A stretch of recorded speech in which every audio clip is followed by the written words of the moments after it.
Imbensyong kagila-gilalas, imbensyong walang katulad, imbensyong nakababaliw. Hatid sa atin ng mga kaahan nating sina Bedik at Ever bilang Mad Scientists.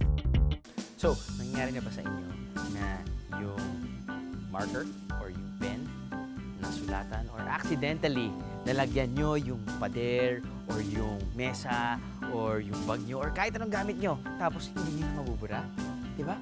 Naisip nyo ba kung paano nyo mabubura yun?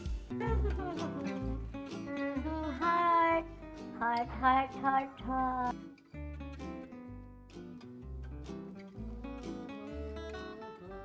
Hoy, anong ginagawa mo? Nagdadrawing. Hindi mabubura yan. Bakit mabubura yan? Drawing ko nga. Hindi naman sa atin to eh. Hindi atin to. Sagot ka. Hala. Relax, scientist Bedik, dahil ang partner mo si Ever may crazy invention para dyan. Gamit ang pinaghalong toothpaste at baking soda, matatanggal pa yan. Sigurado ka dyan, ha? Oo. Pati yan ng alcohol. Wow.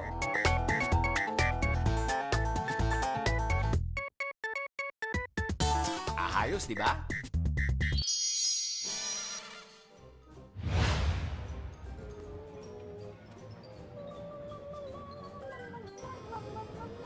Uy! Oh! Ano ka nagdrawing dyan? Mabubura naman to. Huwag ka mag-alala. Ano? Sige, burahin mo. Sige na ba, ha? Alam mo? Ano ba yan? Hindi ko alam eh. Alam mo, ayaw mo mabura. Eto kami naman. Hey, lagay mo. Hindi ako magtutoothbrush. Pambura mo. Ito? Oo. Ito? Oo, iba ito. You heard it right, mga kaaha? Toothpaste ang gagamitin ng ating mga mad scientists para burahin ang mga drawings sa salamin. Crazy much? Patingin nga.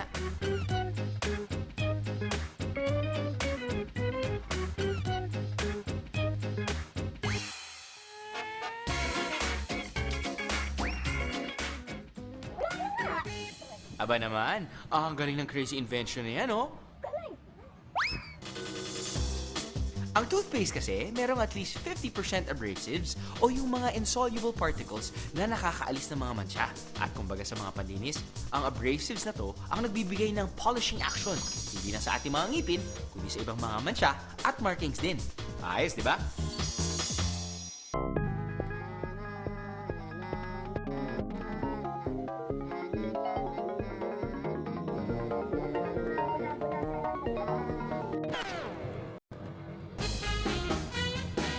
Kung magkamali raw kayo sa paggamit ng permanent marker sa whiteboard, Permanent? Ano nga ito pura? Anong ginawa mo? Permanent marker eh. pwede pa rin daw yan mabura gamit ang isang rubber eraser. Aha! Ano bang hinihintay nyo mga mad scientists? Bura-bura na! Bravo! Ang galing!